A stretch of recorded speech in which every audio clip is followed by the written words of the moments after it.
नमस्कार, स्वागत है आप सभी का। मैं हूं प्रीति सिंह। इस वक्त की अहम खबरों के साथ बुलेटिन की शुरुआत करेंगे, लेकिन उससे पहले बात कोविड महामारी से बचाव की। कोरोना महामारी के खिलाफ पूरा देश एकजुट होकर लड़ रहा है। आप भी हमारे साथ सुरक्षा और बचाव के एहतियाती उपायों का संकल्प लें। अपना मास्क अच्छी तरह से पहनें, 2 गज की दूरी का पालन करें, सुरक्षित दूरी बनाए रखें, साथ ही हाथों को बार बार धोएं।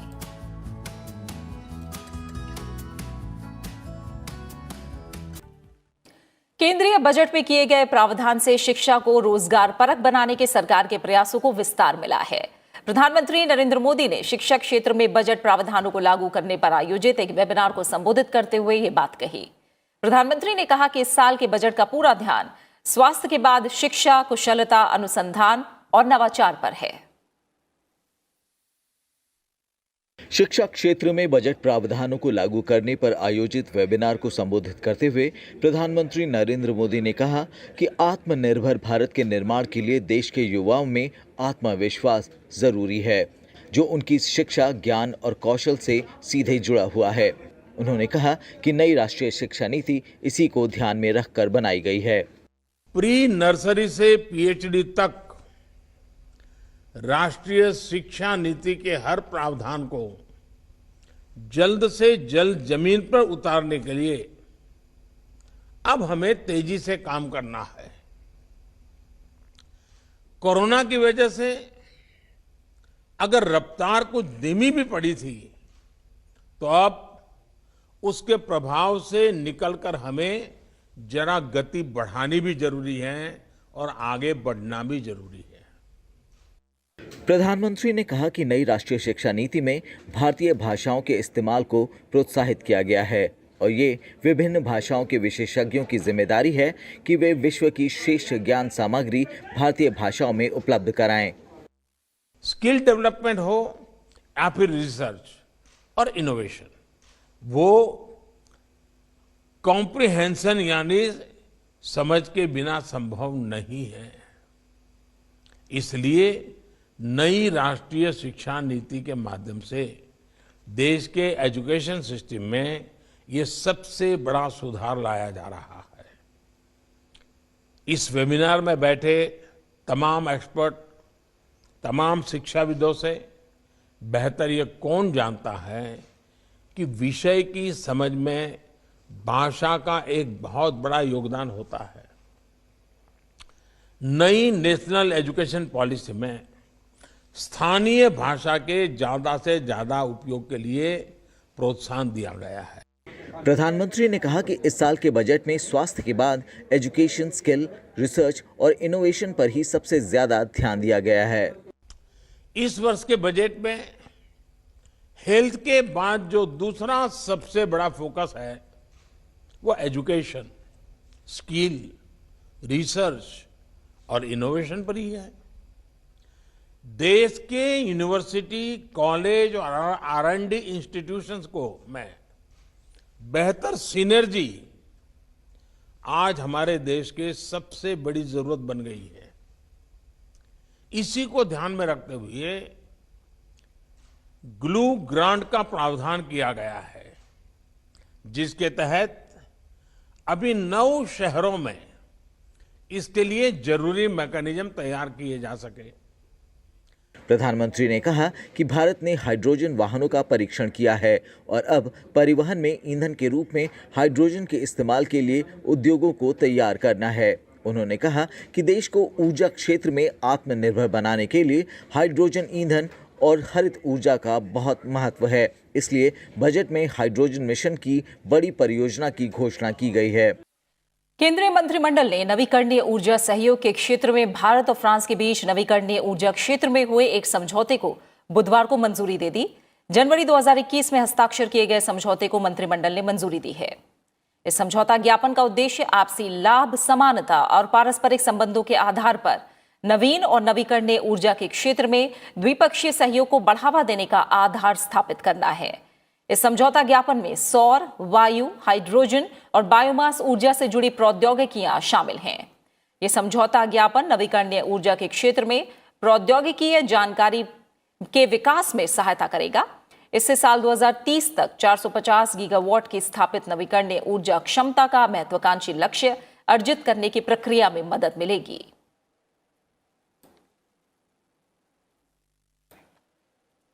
केंद्रीय मंत्रिमंडल ने कृषि और इससे जुड़े क्षेत्रों में सहयोग के लिए भारत और फिजी के बीच समझौता ज्ञापन को आज मंजूरी दी।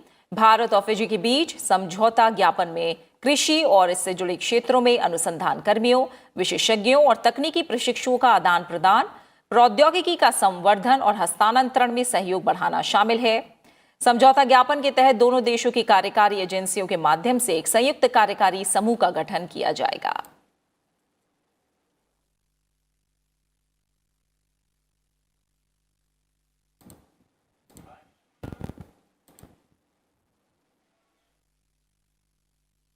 इंटरनेट मीडिया और ओटीटी प्लेटफॉर्म के लिए सेंसरशिप और सेल्फ रेगुलेशन से जुड़ी intermediary guidelines and digital media ethics codes rules 2021 को लेकर सूचना और प्रसारण मंत्रालय ने एक ज्ञापन जारी किया है, जिसमें साफ किया गया है कि कोड के भाग 3 से जुड़े सारे विषय वस्तु पर सूचना और प्रसारण मंत्रालय के प्रशासनिक अधिकार होगा।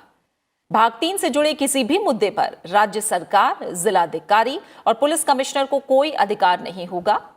कोड के भाग 3 में बताया गया है कि कोड ऑफ एथिक्स का पालन डिजिटल न्यूज और ओटीटी के प्रकाशक को करना होगा। इसमें ओटीटी प्लेटफॉर्म के लिए उम्र आधारित 5 प्रकार की कैटेगरी बनाई गई हैं। इनमें यू श्रेणी, UA 7+ श्रेणी, UA 13+, UA 16+ और A श्रेणी शामिल है। इसके अलावा सेल्फ रेगुलेशन के लिए 3 स्तरीय शिकायत निवारण तंत्र बनाना होगा। शिकायतों के समयबद्ध निपटारे के लिए सरकार की ओर से भी तंत्र रहेगा।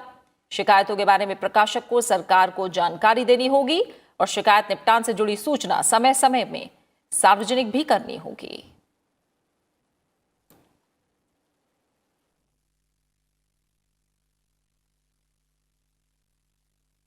सरकार ने परिवहन लॉजिस्टिक की लागत को कम करने और वन नेशन वन मार्केट को सुनिश्चित करने के लिए सड़क, रेल और जलमार्ग के एकीकरण पर जोर दिया है।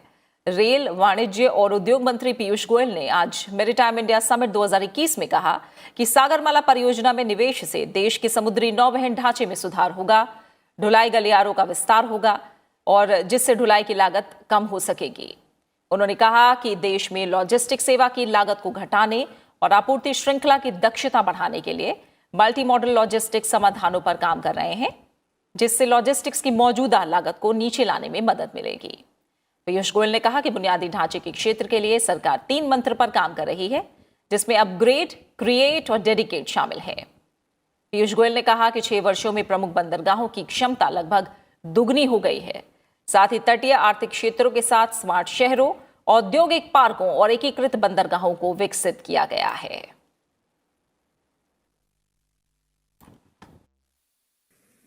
I appeal to all the stakeholders who have joined this Maritime India Summit to utilize this opportunity to transform from being service providers to knowledge providers and knowledge partners. I think if we reinvent with technology-driven solutions like robotics, automation, artificial intelligence, big data analytics, and make our sectors safe.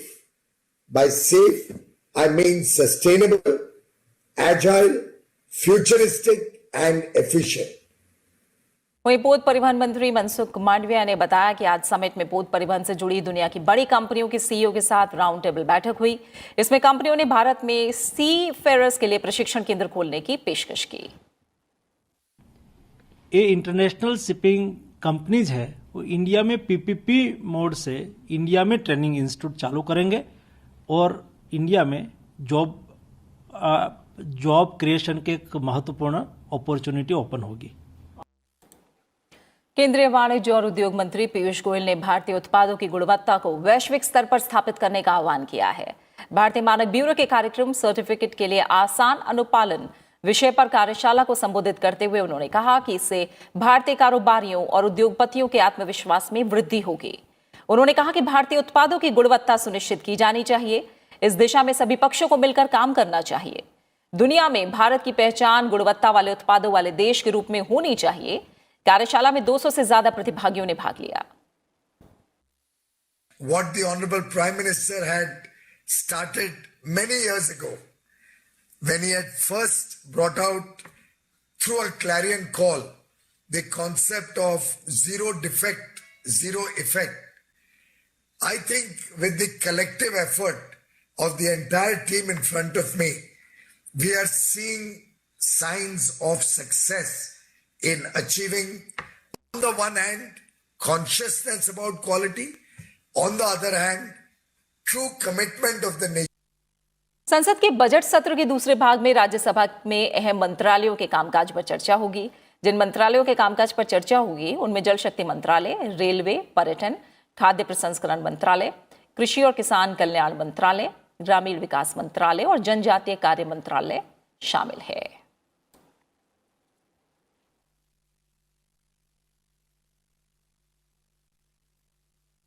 देश के कई राज्यों में आज वित्त वर्ष 2021-22 के लिए बजट पेश किया गया। गुजरात में आज दूसरी बार पेपरलेस बजट पेश किया गया। इसमें टैक्स में कोई बदलाव नहीं किया गया है। गुजरात के उप मुख्यमंत्री और वित्त मंत्री नितिन पटेल ने 2.27 लाख करोड़ रुपए का बजट पेश किया। इसमें कई अहम घोषणाएं की गई हैं। बजट में अहमदाबाद मुंबई बुलेट ट्रेन के लिए 1500 करोड़ के पैकेज देने की घोषणा की गई। साथ ही शिक्षा के लिए 32,000 करोड़ रुपए का प्रावधान किया गया है। वहीं सरकार गुजरात के ऐतिहासिक स्कूलों को हेरिटेज साइट्स का दर्जा दिलाएगी। बजट में किसानों को 10,000 करोड़ रुपए की मदद का ऐलान किया गया है।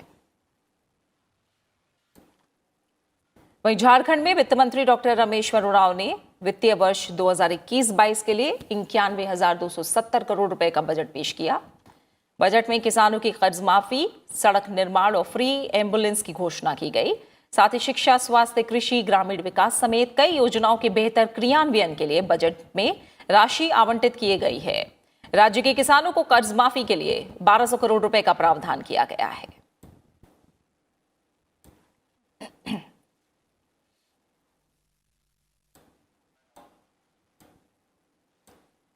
और अब खबरें विधानसभा चुनाव से जुड़ी।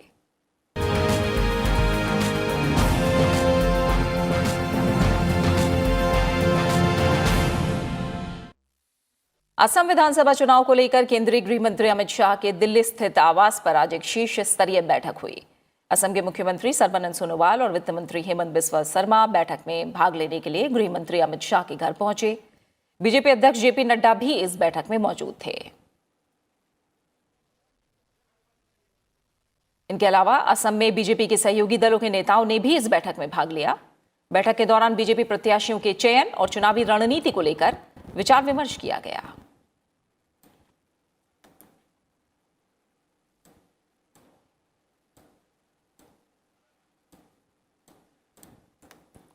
वहीं पश्चिम बंगाल और असम में विधानसभा चुनाव के पहले चरण के लिए 27 मार्च को मतदान होना है।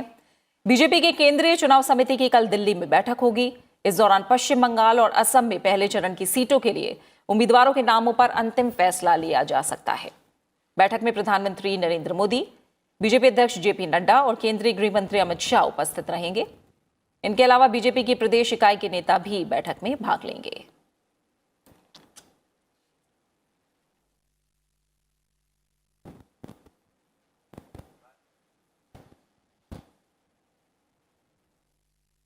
कांग्रेस ने तमिलनाडु में शुक्रवार को राज्य कार्यकारिणी समिति की बैठक बुलाई है। यह बैठक डीएमके के साथ सीटों के बंटवारे पर कोई नतीजा नहीं निकलने के बीच होने वाली है। कांग्रेस के तमिलनाडु प्रभारी दिनेश गुंडूराव ने कहा कि पार्टी की मंगलवार को एक दौर की वार्ता हो चुकी है, लेकिन सीटों के बंटवारे के मामले में अभी फैसला नहीं हुआ है। सीटों के बंटवारे के मामले में गुरुवार और शुक्रवार को आगे की बैठकें होंगी। वहीं डीएमके विधानसभा चुनाव के लिए इंडियन यूनियन मुस्लिम लीग और एमएमके के साथ पहले ही सीटों के बंटवारे का समझौता हो चुका है।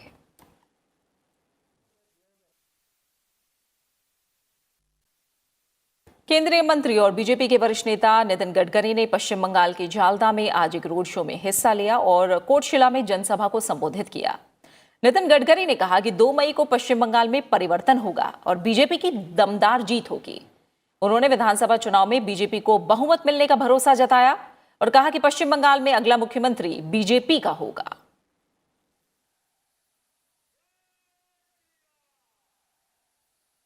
नितिन गडकरी ने यह भी कहा कि पश्चिम बंगाल की जनता ममता बनर्जी की सरकार से निराश है और टीएमसी के नेता सत्ताधारी पार्टी को छोड़ते जा रहे हैं।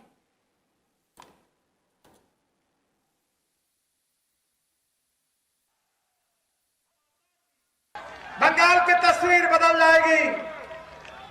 गांव गरीब मजदूर किसान का कल्याण होगा, महिला पुरुषों को रोजगार मिलेगा, युवाओं को रोजगार मिलेगा और सुखी समृद्ध संपन्न बंगाल हिंदुस्तान के प्रगतिशील और समृद्ध राज्यों में निर्माण होगा। इसी बात के लिए आपका आशीर्वाद मांगने के लिए मैं आया हूं। पश्चिम बंगाल में विधानसभा चुनाव से पहले दल बदल का सिलसिला जारी है। इसी क्रम में सत्ताधारी तृणमूल कांग्रेस को आज एक बार फिर झटका लगा। आसनसोल के 3 पार्षद तृणमूल कांग्रेस को छोड़कर आज बीजेपी में शामिल हो गए। तीनों पार्षदों ने कोलकाता में बीजेपी की सदस्यता ली। इनके अलावा विधाननगर के मेयर इन काउंसिल देवाशीष जाना भी आज बीजेपी में शामिल हो गए।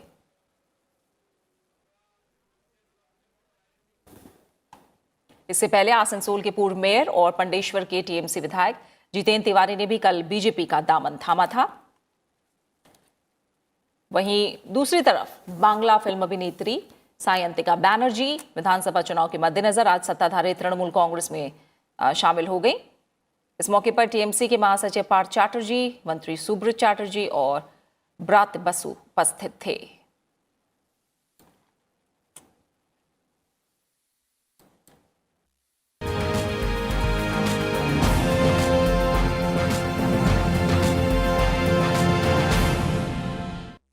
अब कोविड-19 से जुड़ी कुछ अहम खबरें। राष्ट्रपति रामनाथ कोविंद ने आज दिल्ली स्थित army research and referral hospital में कोविड-19 टीके की पहली खुराक ली।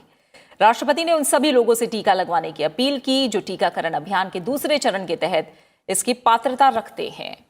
राष्ट्रपति ने इतिहास के सबसे बड़े टीकाकरण अभियान को सफलतापूर्वक लागू करने के लिए सभी डॉक्टरों, नर्सों, स्वास्थ्य कर्मियों और प्रशासकों को धन्यवाद भी दिया। देश भर में चलाए जा रहे कोविड-19 टीकाकरण अभियान के दूसरे चरण के तहत 1 मार्च से 60 वर्ष से अधिक आयु के वरिष्ठ नागरिकों और गंभीर बीमारियों से पीड़ित 45 वर्ष से अधिक आयु के लोगों को टीका लगाया जा रहा है। टीकाकरण के लिए लोग कोविन 2.0 पोर्टल या आरोग्य सेतु ऐप पर पंजीकरण करा सकते हैं।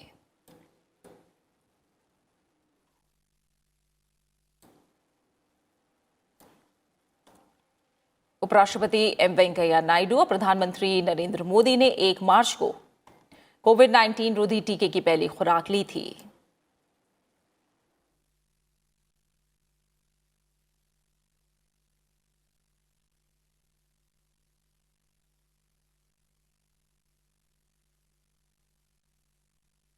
देश में राष्ट्रपति, उपराष्ट्रपति और प्रधानमंत्री के वैक्सीनेशन के बाद तमाम मंत्री और नेता वैक्सीन की डोज ले रहे हैं।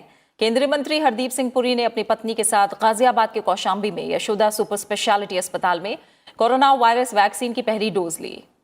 उन्होंने कहा कि इलाज से बेहतर कोरोना वायरस की रोकथाम है।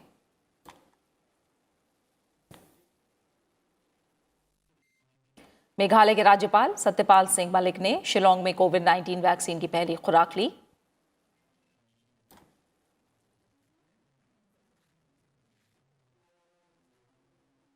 इसके अलावा केरल के मुख्यमंत्री पिनराई विजयन ने तिरुवनंतपुरम के जिला चिकित्सा कार्यालय के कोरोना टीकाकरण केंद्र में कोरोना वैक्सीन की पहली खुराक ली। मुख्यमंत्री ने सभी पात्र लोगों से आगे आने और वैक्सीन लेने की अपील की।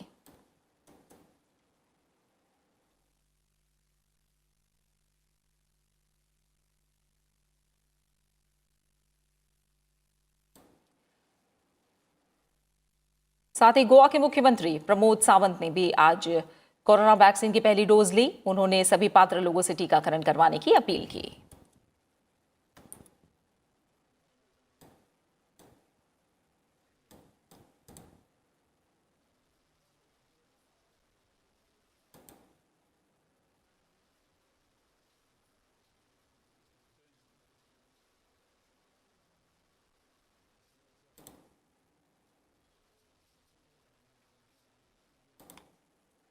और इस बीच कोरोना वायरस रोधी वैक्सीन कोवैक्सीन के तीसरे चरण के ट्रायल के नतीजे सामने आ गए हैं। तीसरे चरण के ट्रायल में वैक्सीन 81% तक प्रभावी पाई गई है। कोवैक्सीन बनाने वाली कंपनी भारत बायोटेक ने कहा कि देश के 25,800 लोगों पर ट्रायल किए गए थे, जो कि आईसीएमआर की भागीदारी में अब तक के सबसे बड़े ट्रायल्स थे।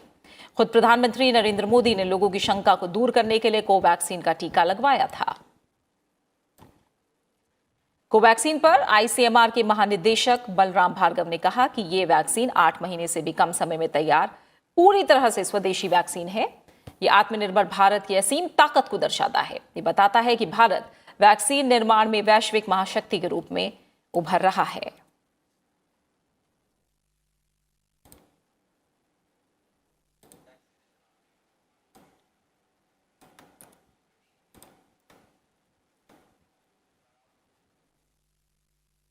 केंद्र सरकार ने अस्पतालों में कोविड टीकाकरण के लिए समय सीमा को हटा दिया है और 2400 घंटे टीकाकरण की अनुमति दी है। केंद्रीय स्वास्थ्य मंत्री हर्षवर्धन ने ट्वीट करके इस निर्णय की पुष्टि करते हुए कहा कि अस्पतालों के लिए यह जरूरी नहीं है कि वो टीकाकरण के लिए एक निश्चित कार्यक्रम का अनुसरण करें। इससे टीकाकरण अभियान को गति देने में मदद मिलेगी। ये व्यवस्था निजी और सरकारी दोनों अस्पतालों पर लागू होगी। उन्होंने लिखा है कि प्रधानमंत्री नरेंद्र मोदी देश के नागरिकों के स्वास्थ्य के साथ साथ उनके समय की कीमत बखूबी समझते हैं। केंद्र सरकार ने प्रधानमंत्री जन आरोग्य योजना, केंद्र सरकार की स्वास्थ्य योजना और इसी तरह की राज्य स्वास्थ्य बीमा योजनाओं के तहत पैनल में शामिल सभी निजी अस्पतालों को भी कोविड टीकाकरण केंद्र के रूप में अनुमति देने का फैसला किया है। सरकार ने उन निजी अस्पतालों को भी कोविड टीकाकरण केंद्र के रूप में काम करने की अनुमति दी है जो सरकारी योजनाओं के अंतर्गत सूचीबद्ध नहीं है। केंद्र सरकार ने कहा कि उसके पास टीकों का पर्याप्त स्टॉक है। ऐसे में राज्यों और केंद्र शासित प्रदेशों को जिला स्टोरों पर टीके के भंडारण की जरूरत नहीं है।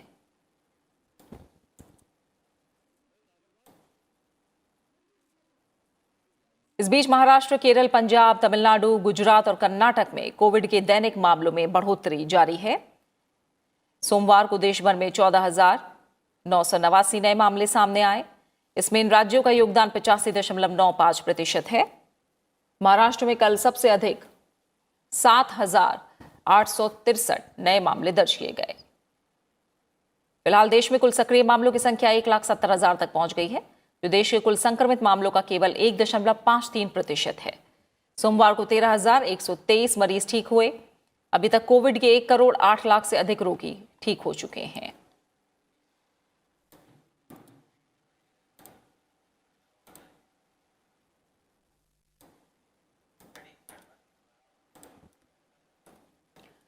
आज विश्व वन्य जीव दिवस है। दुनिया भर में वन्य जीवों की सुरक्षा और वनस्पतियों की लुप्त प्रजातियों के प्रति लोगों को जागरूक करने के मकसद से विश्व वन्य जीव दिवस मनाया जाता है। उपराष्ट्रपति एम वेंकैया नायडू ने विश्व वन्य जीव दिवस के मौके पर ट्वीट संदेश में कहा कि वन्य जीवों सहित अपने प्राकृतिक परिवेश और संसाधनों का संरक्षण नागरिकों का संवैधानिक कर्तव्य है। मनुष्य पृथ्वी का स्वामी नहीं है, बल्कि उसे अन्य जैविक प्रजातियों के साथ साझा करता है। हमारा अस्तित्व ही प्रकृति पर निर्भर है।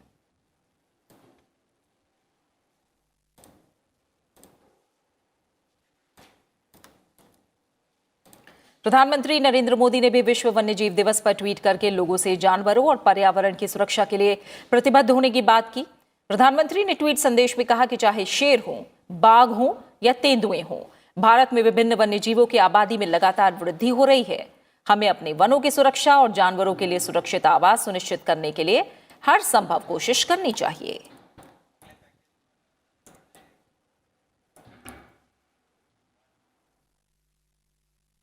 विश्व स्तर पर हर साल 3 मार्च को बहरेपन और सुनवाई की हानि को रोकने और दुनिया भर में कान और सुनने की क्षमता की देखभाल को बढ़ावा देने के बारे में जागरूकता फैलाने के प्रयासों पर विश्व हियरिंग दिवस मनाया जाता है। इस मौके पर केंद्रीय स्वास्थ्य मंत्री डॉक्टर हर्षवर्धन ने देश भर में इस बीमारी के बारे में जागरूकता फैलाने के लिए एक समिति गठित करने की घोषणा की है। वहीं विश्व स्वास्थ्य संगठन ने हियरिंग पर अपनी पहली विश्व रिपोर्ट भी जारी की है। आप देखिए खबर और फिलहाल मुझे दीजिए इजाजत। नमस्कार। दुनिया भर में लोगों में सुनने की शक्ति में कमी आना एक प्रमुख समस्या बन चुकी है। विश्व स्वास्थ्य संगठन ने 2021 के वर्ल्ड हियरिंग डे पर इससे जुड़ी रिपोर्ट पेश की है, जिसके आंकड़े आपको भी हैरान कर सकते हैं। आज के समय में दुनिया भर में करीब 400 मिलियन लोग अपनी सुनने की शक्ति को खो चुके हैं। रिपोर्ट के मुताबिक 2050 तक ये आंकड़ा 700 मिलियन से ज्यादा का होगा। Today, we reminded that our hearing is fragile. we must care for it and protect it. Around the world, 1 billion people are at risk of developing hearing loss due to their everyday listening habits. 450 million people already have disabling hearing loss. The vast majority of them do not have access to the services and products that could assist them. WHO is working to make sure that, in line with the spirit of health for all, hearing care is a fundamental part of universal health coverage and fully integrated with the national health systems. इस समस्या से निपटने के लिए केंद्रीय स्वास्थ्य मंत्री doctor Harshvardhan ने 6 आउटरीच सेवा केंद्रों का उद्घाटन किया। इस मौके पर उन्होंने राष्ट्रीय स्तर पर एक समिति गठित करने की भी घोषणा की। ये समिति देश में श्रवण बीमारी के बारे में जागरूकता फैलाने के लिए कैसे काम किया जाए, इसे लेकर 1 महीने के भीतर अपने सुझाव देगी। 2021 को जो है हमने वास्तव में हेयरिंग लॉस से जो उसके दुष्प्रभाव से जो पीड़ित लोग हैं, बच्चे हैं, बुजुर्ग हैं, उनके लिए अगर हम लोग कुछ कर पाए तो मुझे लगता है ये वर्ल्ड हेयरिंग डे पर जो ये आज सेलिब्रेशन हुआ है, 6 ये जो हमारे सेंटर्स जो है इसके लिए आउटरीच सर्विस सेंटर्स आज शुरू किए गए हैं। उन प्रदेशों के लोगों को भी हम कर्नाटक के और भुवनेश्वर, ये जो उड़ीसा और बिहार के लोगों को भी बधाई देते हैं कि उनको कुछ ना कुछ नया इस दिशा में करने के लिए एक सेंटर मिला है। और सब जगह पर जैसा बताया गया कि लेटेस्ट जो है इक्विपमेंट्स और ये सब मिलेंगे। ये सारे इक्विपमेंट 40 साल पहले बहुत सारी चीजें, ये बैरा टेस्ट जो है वो मेडिकल कॉलेज में भी नहीं होता था। सरकार ने राष्ट्रीय बहरापन नियंत्रण एवं रोकथाम कार्यक्रम वर्ष 2006-07 में 10 राज्यों के 25 जिलों में शुरुआत की थी। इसका उद्देश्य 2030 तक इस बीमारी से पीड़ित लोगों की संख्या में 25% तक की कमी लाना है।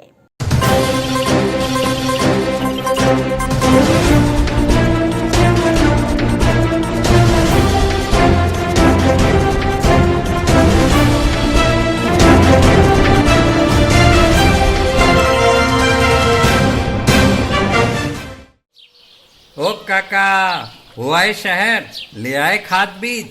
हाँ भाई, लेके तो आया हूँ, पर क्या कहूँ, महंगाई इतनी हो गई है कि समझ में नहीं आता है कि खेती करे कैसे।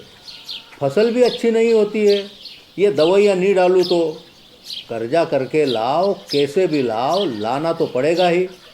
और ये दवाई की दुकान का कर्जा तो ख़त्म होने का नाम नहीं लेता। लाना तो मुझे भी है, पर सब कुछ इतना महंगा है, कहाँ से लाऊं, किससे खरीदूं, किसके पास सही दामों में मिलेगा और क्वालिटी उत्पाद भी मिलेगा या नहीं। अपनी फसलों की सही दवाओं के लिए दूर दूर तक शहरों में जाना और दवाओं को लाना पड़ता है। फसलों के लिए दवाएं सही है या नहीं, ये जानकारी भी नहीं होती। फसलों की कटाई पर सही दाम मिलेंगे या नहीं, इन तमाम मुश्किलों से दूर होने के लिए आइए खेती बाड़ी केंद्र। खेती बाड़ी केंद्र एक ऑनलाइन सेवा केंद्र है जिससे आप अपने मोबाइल के द्वारा जुड़ सकते हैं, जहां आपको अपनी खेती के लिए सही प्रकार की दवाएं मिलेंगी, वो भी होलसेल मूल्य पर। वो सभी दवाएं सीधा निर्माता से लेकर आप तक पहुंचाते हैं, यानी कि बीच में होने वाले सारे खर्च की बचत आपकी जेब में। साथ ही साथ दवाओं को लाने और ले जाने की झंझट से भी छुटकारा। अपनी मुश्किलों को दूर करने के लिए आप खेती बाड़ी केंद्र पर एक मिस कॉल करें। खेती बाड़ी केंद्र का किसान मित्र आपसे तुरंत संपर्क करेगा और आपको सभी जरूरी जानकारी देगा। खेती बाड़ी केंद्र की फ्रेंचाइजी लेकर खेती बाड़ी मित्र बनिए और किसानों की सेवा कर देश की तरक्की में भागीदार बने। आज ही संपर्क करें नीचे दिए गए नंबर पर और खेती बाड़ी केंद्र से जुड़े। ये है खेती बाड़ी केंद्र ऐप। अच्छा, किसानों की सरदारी, उन्नत खेती बाड़ी। खेती बाड़ी केंद्र, देश के अन्नदाता की दुकान।